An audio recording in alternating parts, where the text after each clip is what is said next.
One dark and stormy night, a college teacher named John Brennan was driving his car, visibly shaken and scared. In the back seat of his car was an injured drug dealer, someone John himself had shot. Now, this mild-mannered college teacher was about to go to extreme lengths to break his wife out of prison, and only by hearing his genius plan will you understand just how far he was willing to go. This story began 3 years earlier when John was living a happy life with his wife Laura and their son Luke in their beautiful home. Laura was diabetic, so one morning, as she got up and was taking her insulin injection, she noticed a bloodstain on her jacket. She immediately rushed to wash the jacket in the sink, but before she could finish, the police suddenly barged into their house and arrested Laura on charges of murder. Later, the court found Laura guilty and sentenced her to life imprisonment. However, there still wasn't any solid evidence that could compel the police to reopen the investigation. In fact, all the current evidence was against Laura. A colleague from her office had seen her leaving the crime scene. Her jacket had traces of the victim's blood, and the weapon used in the murder had her fingerprints on it. Seeing all this, the lawyer bluntly told John that no matter what, she wasn't getting out of jail. To this, John firmly responded, "She will get out of jail." Afterward, he visited Laura and told her what the lawyer had said. John's eyes were filled with tears, and seeing this, Laura immediately realized that there was no hope left and broke down in tears. Later that night, John received news that Laura had been admitted to the hospital. Without wasting a second, he rushed there, but the staff didn't allow him to see her. John argued intensely with the police officer and doctor until, finally, he was allowed a brief moment with Laura. He saw that she was handcuffed to the bed and had a bandage around her wrist. From this, he instantly understood why she was there. That very moment, John made up his mind. No matter what it took, he would get Laura out of prison. John began reading books about prison breaks. He then sought out a man named Damon, who had escaped prison 7 times. Damon told him that he would have to keep his mind open and look for small vulnerabilities in the daily prison routines. He needed to decide on a destination in advance, somewhere tourists rarely visit. All the arrangements to reach that place would need to be made ahead of time, and the escape route must avoid buses, train stations, and airports. He would also need fake documents, ones that couldn't be easily identified as counterfeit, and the escape would have to pass through another state. Most importantly, all payments had to be made in cash to prevent anyone from tracking his location. This meant he had to collect enough cash to survive for at least 5 years, by which time the case would have cooled down. The hardest part of the plan would be crossing the bridges in Pittsburgh. After the 9/11 terrorist attacks, the police had trained to seal off the entire city within 15 minutes. Furthermore, he would have to leave his parents and friends forever and possibly, if needed, take someone's life. After hearing all this, John returned home and began sticking maps and pictures on his wall to keep track of his plan. Every time he visited Laura in prison, he would carefully observe all the details. He noticed there was a keyhole in the elevator, and that sometimes workers came to fix leaks in the roof. He also took note of which trucks stopped there regularly. John became so deeply involved in the planning that even while teaching college, he would research prison details on his laptop. He then decided to sell his house because he needed a lot of money for this plan. He needed fake documents, so he started visiting a dangerous neighborhood. There, he began buying OxyContin drugs from a dealer and gradually asked him about someone who could make fake passports. After much effort, he found a man who told him to visit a bar and meet a dealer there. But when John went, he was tricked. Some thugs stole his money. However, Mike, a man sitting at the bar, witnessed the incident. A few days later, John went back to that neighborhood, and this time, 2 bikers followed him. When he returned home, the doorbell rang. He opened the door, and it was Mike. Mike said he could make the fake passports for him. John gave him some photos and advance payment and told him never to come back to his house again. He said he would pick up the passports at another location. Mike agreed but warned him, if he doesn't show up on time, John should leave immediately. Then we see John buying a gun and learning how to use it from the shopkeeper. The next day, he arrived at the location Mike had mentioned to pick up the passports. After waiting for a while, John realized Mike was late, but he still didn't leave. A little later, a car nearby drove off, and then Mike appeared. He scolded John for not leaving because, in reality, the car that had just left belonged to a cop. Still, Mike handed him the fake documents and told him, "You're becoming obsessed with this plan. This obsession is going to make you slip up." Next, we see John learning how to make a bump key, a type of key that can open any lock. He learned this technique from the internet and decided to use it the next time he went to the prison. On the day of the visit, he passed the bump key through the metal detector along with his regular keys. As he walked through, he quickly retrieved the key before the officer could see it. As he moved with the others through the hallway, he deliberately stayed at the back and tried to use the key in the elevator. Unfortunately, the key broke and half of it got stuck in the hole. John immediately threw the other half away and stood there pretending to be innocent. Moments later, a police officer came and noticed the issue. The officers began questioning everyone who had just entered. When John's turn came, he pointed to the security camera footage and said, "I wasn't even near it. See that tall guy? I was behind him." The officer grew slightly suspicious, but suspicion alone wasn't enough to take action, so they let John go. As soon as John walked out of the prison gate, anxiety overwhelmed him.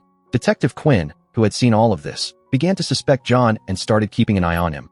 But John had no idea. He continued selling off household items, and whenever his brother visited, he would hide. One afternoon, John took Luke to the park, and Luke's friend Carrie's mother invited him to Carrie's birthday party. But John was once again deep in preparing for the escape. One day, he suddenly saw a new medical van stopping outside the prison, and a brilliant idea struck him. He decided to use the medical van to execute his plan. John then researched more about Lara's diabetes and began tracking the van's timings by following it regularly. He also learned a trick from the internet to unlock a car using a tennis ball. The next day, he used that method to open the van's door and took pictures of Lara's medical reports. Later, he created fake reports indicating that Lara's condition had severely worsened. The next time he visited Lara, she gave him devastating news. She was to be transferred to a more high-security prison in 3 days. Hearing this, John was shaken to the core because now he had only 3 days to execute his plan. His biggest problem was money because his house still hadn't been sold. Finally, he picked up his gun and set out with the intention of robbing a bank. But even after reaching there, he couldn't gather the courage to go through with it. Later, he went to meet Lara again and told her that he would appeal against her transfer to another prison. Hearing this, Lara got very upset with him because John still wasn't ready to accept the truth. Lara said he was living in a dream where he believed he could get her out of prison, but in reality, there was no such hope. Eventually, to stop John, Lara confessed that she was the one who had committed the murder. She wanted John to move on with his life and start a new family. But John still didn't believe her and met Lara again. This time, John assured her not to give up hope. He promised he would get her out of jail. Now, John somehow had to arrange money. So, once night fell, he went to that dangerous neighborhood again and followed a dealer to his boss's house. The moment he got the chance, John suddenly grabbed the dealer and pushed him inside the house. During this, the house dog bit his leg, but John threatened them with his gun and told Alex to lock the dog in a room. Then John demanded money from them, and they handed over all the cash in their pockets. Alex told John he didn't have the guts to kill anyone.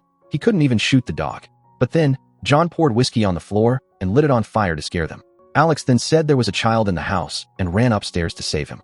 John followed closely behind, using the dealer as a shield. This move worked in John's favor, as Alex had actually gone upstairs to get his gun. As soon as Alex fired at John, the bullet hit the dealer instead. Alex tried to attack again, but John shot him first. Afterward, John searched all the rooms and soon found a bag full of money. But while he was fleeing, he saw that the dealer was still alive and crying out in pain for help. This is where the story had actually begun, when John was taking the severely injured dealer in his car. On the way, the car's taillight got broken. Anyway, John thought of taking him to the hospital, but before he could decide, the dealer died in the car. Eventually, John dumped the body at a bus stop and then, according to his plan, went to a parking lot and started cutting through a fence. Meanwhile, Alex's house was on fire, and soon the police arrived for investigation. They found blood on the floor and the broken taillight, which served as evidence. On the other hand, John finished his work and went to his parents' house to spend the night. Later, when his father picked up his bag, he found plane tickets inside and quickly realized what John was planning. The next morning, before leaving, John told Luke to hug his grandparents, knowing it would be their last meeting. Finally, even John's father hugged him tightly and tearfully said goodbye. That day, John was about to execute his plan. He packed all his stuff and tore up all his planning maps and papers, putting them into 2 separate trash bags. Then he went to Madison Center and cut off the phone lines. Quickly, he entered a van and switched Lara's blood samples with fake ones he had made. After that, he dropped Luke off at his friend Carrie's house for her birthday party. Before leaving, he told Carrie's mom that if he got delayed, Luke had his grandparents' phone number in his pocket. Meanwhile, when doctors at the hospital saw the fake blood report, they tried to call the lab to confirm, but the lines were down. Without waiting any longer, they admitted Lara based on those reports. On the other side, the police traced the broken taillight and found the car model. A bit more investigation led them to connect the dots to John. When they reached John's house, they found the wall where he had mapped out his entire plan. Detectives were also informed that Lara had been admitted to the hospital, which made them suspicious of John's recent actions. They decided to rush to the hospital, but John had already reached there before them. Disguised in a doctor's coat, John got to Lara's room. He threatened the officers with his gun and forced them to unlock Lara's handcuffs, then tied them up. But just then, Lara refused to run away with him. This angered John so much that he told her to call her son and tell him his parents weren't coming back alive. Hearing this, Lara realized he really had the police at gunpoint, and if they didn't escape now, they'd surely be killed. So, she quickly put on the clothes John gave her. Just as a nurse saw them, they rushed into an elevator. The nurse yelled for security. John and Lara removed their white coats and reached the lobby. But the detectives were already waiting there to catch them.